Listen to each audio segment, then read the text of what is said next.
السلام علیکم ورحمۃ اللہ وبرکاتہ۔ دورہ قرآن کا آج ہمارا دوسرا سپارہ ہے۔ دوسرے سپارے کے اہم مضامین جو اصلاح کے حوالے سے ہیں، خصوصی طور پہ ان کا زیادہ تبصرہ کیا جائے گا، ان کے اوپر زیادہ میں ذکر ان کا کروں گا۔ سب سے پہلے میں یہ عرض کر رہا ہوں کہ رمضان المبارک قرآن کا مہینہ ہے۔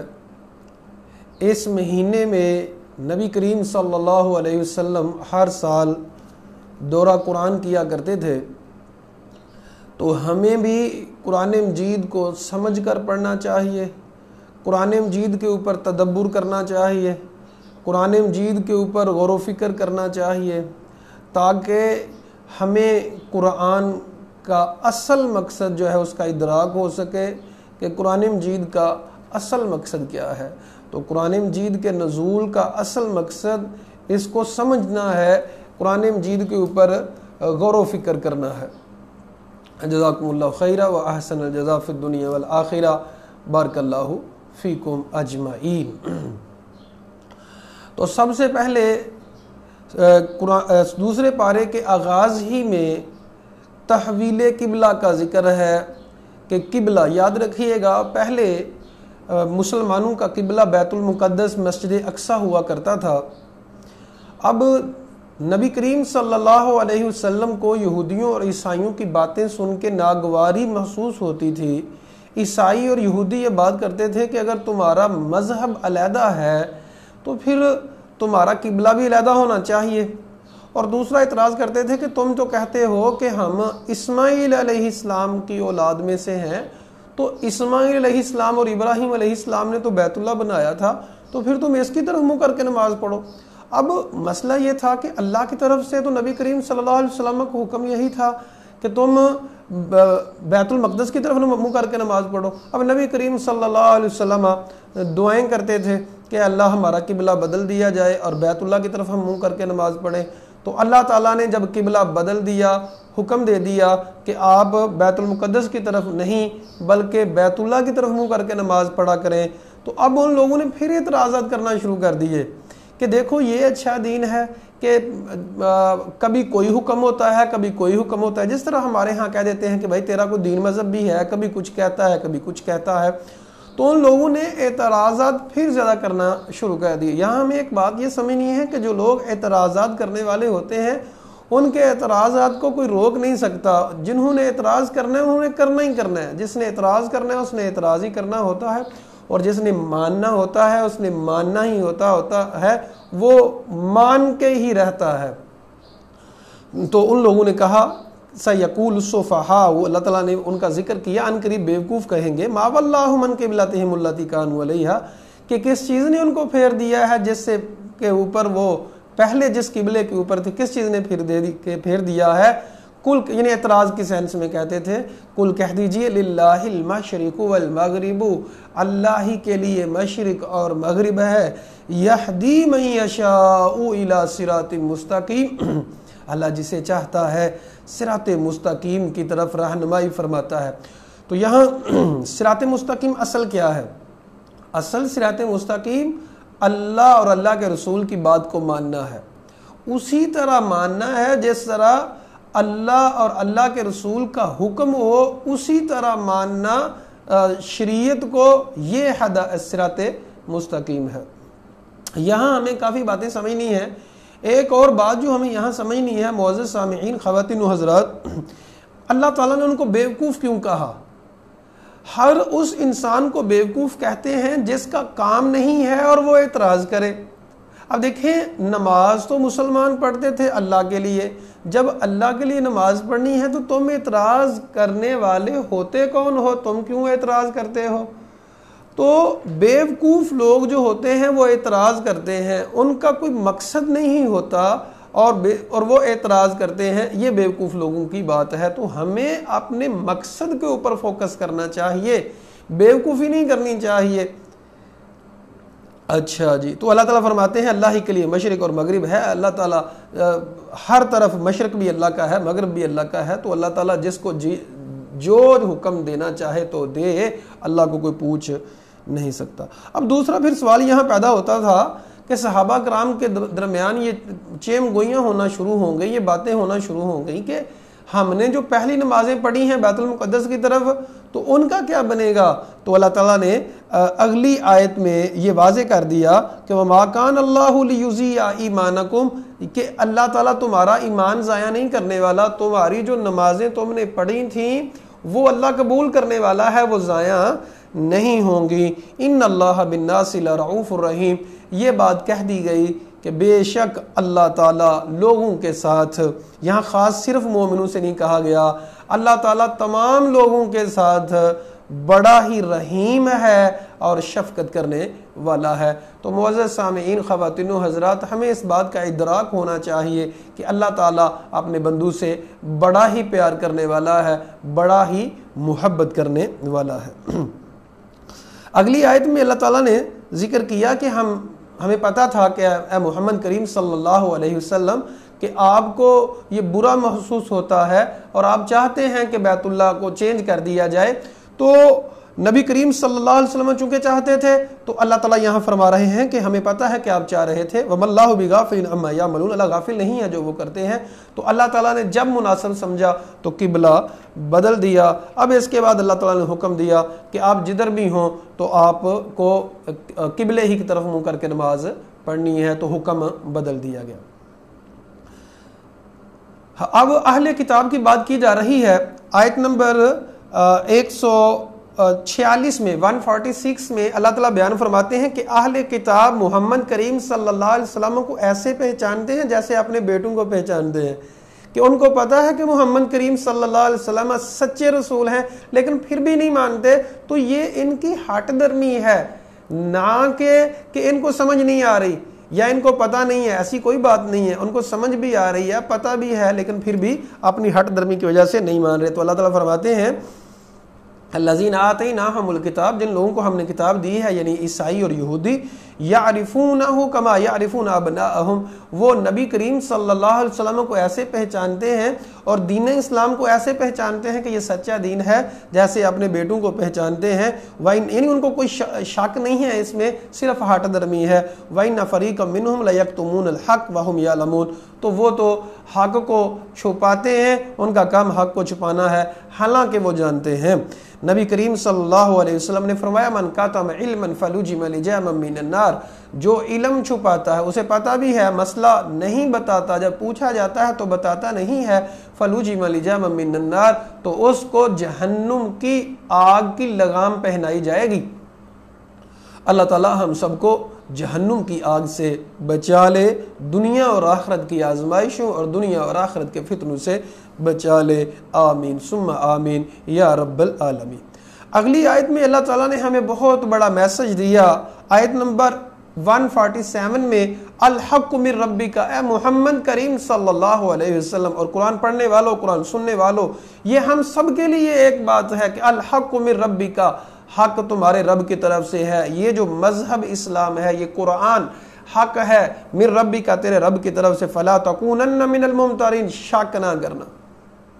شک جو ہے ایمان کے منافی ہے، اسلام کے منافی ہے، ہمیں شک نہیں کرنا۔ جو یقین کی راہ پہ چل پڑے انہیں منزلوں نے پناہ دی، جو وسوسوں کا شکار ہوئے وہ قدم قدم پہ بہک گئے۔ ہمیں یاد رکھیے گا، ایمان میں، اسلام میں، دین میں، قرآن میں شک کرنے کی ہرگز بھی گنجائش نہیں ہے، قطعاً گنجائش نہیں ہے کہ شک ہو۔ میں آپ لوگوں کو یہاں ایک مثال دیتا ہوں کہ ہم مسلمانوں کو اپنے رب پہ یقین ہے، دین اسلام پہ یقین ہے کہ نہیں ہے۔ دیکھیں، ایک انسان کو بتایا جائے کہ بھائی آپ اس کام میں انویسٹمنٹ کرو اور 100 گنا اس میں پرافٹ کے چانس ہیں، تو کیا جو بھی عقل مند بندہ ہوگا کیا وہ کرے گا؟ نہیں، ضرور کرے گا۔ لیکن جس کو یہ یقین ہوتا ہے کہ دین کے معاملات میں پرافٹ ہی پرافٹ ہے، میرا فائدہ ہی فائدہ ہے، جو رب کا وعدہ ہے کہ دین کی مانو گے، اسلام کو فالو کرو گے، رب کی مانو گے، تو یہ پرافٹ ہی پرافٹ ہے، تو پھر اگر ہمیں یقین ہو تو پھر کیوں نہیں مانتے؟ اصل بات یہ ہے معزز سامعین، خواتین و حضرات، ہمیں اپنے رب پہ ویسا یقین نہیں ہے جیسا ہونا چاہیے تھا. اسلام کے تعلیمات کے اوپر ویسا یقین نہیں ہے. کچے مومن ہیں، پکے مومن نہیں ہے. پکا مومن وہ ہوتا ہے جو کہتا ہے جان جاتی ہے چلی جائے لیکن شریعت کے سے عمل نہ جائے، شریعت کی تابعداری ہی میں نے کرنی ہے، چاہے اس کے لیے جو قربانی دینی پڑے مجھے میں دینے کے لیے جاؤں. دیکھو صحابہ کرام کو یقین تھا، عثمان رضی اللہ تعالیٰ کو یقین تھا، انہوں نے جانیں قربان کر دیں، اور جب جانیں قربان کر رہے تھے تو کہہ رہے تھے فزت ورب الکعبہ، قسم رب کعبہ کی میں کامیاب ہو گیا. تو یہاں ہمیں یہ بتایا جا رہا ہے کہ شریعت کے اوپر آپ لوگوں نے یقین کرنا ہے. آیت نمبر 150 میں ہماری رہنمائی کی جا رہی ہے کہ لوگوں آپ لوگوں نے کرنا کیا ہے، فلا تخشوہم، لوگوں سے نہیں ڈرنا، وخشونی، صرف مجھ سے ڈرنا ہے، ولی اتم نعمتی علیکم، میں نے تمہارے اوپر نعمت پوری کرنی ہے، لعلکم ولعلکم تہتدون، تاکہ تم ہدایت پاؤ. یہاں ہمیں ایک بات سمجھنی ہے، جو لوگ لوگوں سے ڈرتے ہیں وہ مطلب جو کسی اللہ سے نہیں ڈرتے، بات جو اللہ سے ڈرتے ہیں وہ کسی اور سے نہیں ڈرتے، اللہ ہی کا ڈر ان کو پتا ہوتا ہے، اور پتا ہے کہ اللہ کا ڈر ہے تو اللہ ہماری حفاظت بھی فرمائے گا. اور جو اللہ سے نہیں ڈرتا وہ ہر ایک سے ڈرتا ہے. وہ کیا ہے جی، جادو ٹونا ہو گیا ہے، نظر لگ گئی ہے، فلانے میرے خلاف ہیں، دوسرے میرے خلاف ہیں. بہت زیادہ لوگوں کا یہ کلیم ہے کہ جی ہم وہ نیا کام شروع نہیں کرتے، ترقی نہیں کرتے کہ بھائی ہمارے تو مخالف ہی بڑے ہیں، مخالفت ہماری ہو جائے گی، لوگ کیا کہیں گے. اور بھائی لوگوں کا ڈر نہ رکھیں، لوگوں سے نہ ڈریں، رب کا ڈر رکھیں.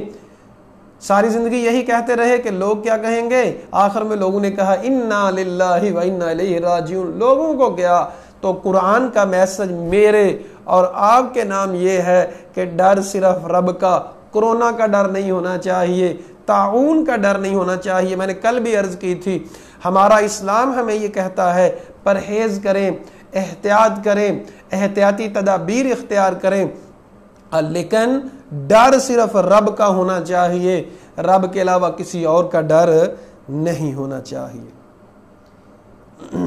آیت نمبر 152 میں اللہ تعالی نے ذکر اور شکر کی اہمیت بیان کی. ذکر کی اہمیت کیا ہے اور شکر کی اہمیت؟ فرمایا لوگو فذکرونی اذکرکم، میرا ذکر کرو میں تمہارا ذکر کروں گا، واشکروا لی ولا تکفرون، اور میرا شکر ادا کرنا، ولا تکفرون، اور کفر نہ کرنا. اب اس ذکر اللہ کو یاد کرنا، ذکر کے فوائد سمجھ لیں. ذکر سے دل کو اطمینان ہوتا ہے. اللہ فرماتے ہیں الا بذکر اللہ تطمئن القلوب، خبردار لوگو ذکر سے دل کو سکون پہنچتا ہے. تو اگر آج ہمیں سکون چاہیے تو معزز سامعین ہمیں اللہ کا ذکر کرنا ہے. سبحان اللہ، الحمدللہ، لا الہ الا اللہ، اللہ اکبر، استغفر اللہ، سبحان اللہ و بحمدہ سبحان اللہ العظیم. نبی کریم صلی اللہ علیہ وسلم نے فرمایا جو سبحان اللہ و بحمدہ 100 دفعہ پڑھتا ہے اس کے پچھلے سارے گناہ معاف ہو جاتے ہیں. صحیح بخاری کی حدیث ہے، فرمایا آخری حدیث، 2 کلمے اللہ تعالیٰ کو بڑے پسند ہیں، زبان پہ بڑے ہلکے ہیں، میزان میں بڑے وزنی ہیں. وہ 2 کلمے کون سے ہیں؟ سبحان اللہ و بحمدہ سبحان اللہ العظیم، کہ یہ 2 کلمے بڑے ہی معزز ہیں. اور استغفر اللہ، سبحان اللہ، لا الہ الا اللہ، تو کثرت سے یہ تلاوت کرنا بھی ذکر ہے.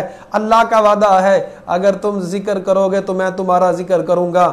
حدیث قدسی ہے، نبی کریم صلی اللہ علیہ وسلم نے فرمایا کہ اللہ تعالیٰ فرماتے ہیں کہ اے میرے بندے اگر تو مجھے یاد کرے گا تو میں تجھے وہاں یاد کروں گا، اگر تو اکیلے میں یاد کرے گا تو میں تجھے اکیلے میں یاد کروں گا، اگر تو جماعت میں یاد کرے گا تو میں تجھے لوگوں میں یاد کروں گا، اور وہ لوگ جو ہیں بہتر ہیں اس دنیا کی جماعت سے. اللہ تعالیٰ فرشتوں کے اندر ذکر کرتے ہیں انسان کا کہ وہ انسان میرا ذکر کر رہا ہے، مجھے یاد کر رہا ہے. کتنی بڑی بات ہے. کلاس میں اکثر میں یہ ایکٹیویٹی کرواتا ہوں، کسی بچے کو کھڑا کر کے یا کسی بچے سے پوچھتا ہوں کہ اگر میں ایز اے ٹیچر تمہارا نام لوں کھڑا کر کے تمہیں کہوں کہ یہ بچہ کمال ہے، بہت ہی اچھا بچہ ہے، تو اس کی فیلنگز کیا ہوں گی آپ لوگ خود سمجھ سکتے ہیں۔ ابھی میں فیس بک لائیو کے اوپر کسی بھی کا مثلا ابھی جو لوگ لائیو ہیں، اللہ تعالیٰ یہ عمر خلیل صاحب بنت محمد رفیق صاحبہ، اللہ تعالیٰ آپ سب کا حامی و ناصر ہو۔ آپ تینوں کو جو ابھی دیکھ رہے ہیں، اللہ تعالیٰ آپ کے دل کو قرآن کا نور بنا دے، آپ کے سارے گناہوں کو معاف فرما دے، اللہ تعالیٰ آپ کو اپنا پسندیدہ بنا دے۔ ذرا آپ سوچئے گا آپ کے دل پہ فیلنگز کیا آئی ہیں، آپ کو کیا فیلنگز ہیں، آپ کی احساس کیا ہے؟ تو آپ ذرا تصور کریں، جو رب کریم جب اپنے بندے کو یاد کرتا ہے تو کیا انسان کا کیا لیول ہے، اس انسان کا کتنا بڑا کمال ہے انسان وہ جس کا رب یاد کرتا ہے۔ ابی بن کعب رضی اللہ تعالیٰ عنہ سے نبی کریم صلی اللہ علیہ وسلم نے کہا، اے ابی مجھے تلاوت سناؤ۔ تو ابی بن کعب نے کہا، یا رسول اللہ آپ تو خود قاری القرآن ہیں، آپ کو کیا تلاوت سناؤں؟ تو کہا نہیں ابی تلاوت سناؤ، مجھے رب نے کہا ہے۔ تو ابی بن کعب نے کہا، کیا رب نے میرا نام لیا ہے؟ نبی کریم صلی اللہ علیہ وسلم نے فرمایا، ہاں ابی بن کعب تیرا رب نے نام لیا ہے۔ تو ابی بن کعب کی آنکھوں سے آنسو جاری ہو گئے کہ میرے رب نے میرا نام لیا ہے۔ اب دیکھیں قرآن یہ کہہ رہا ہے، جو بھی محمد عبداللہ عبد الرحمن زید بکر جو بھی میں آپ جو بھی رب کا ذکر کرے گا اللہ اس کا ذکر کرے گا۔ کتنی بڑی یقین دہانی کی بات ہے۔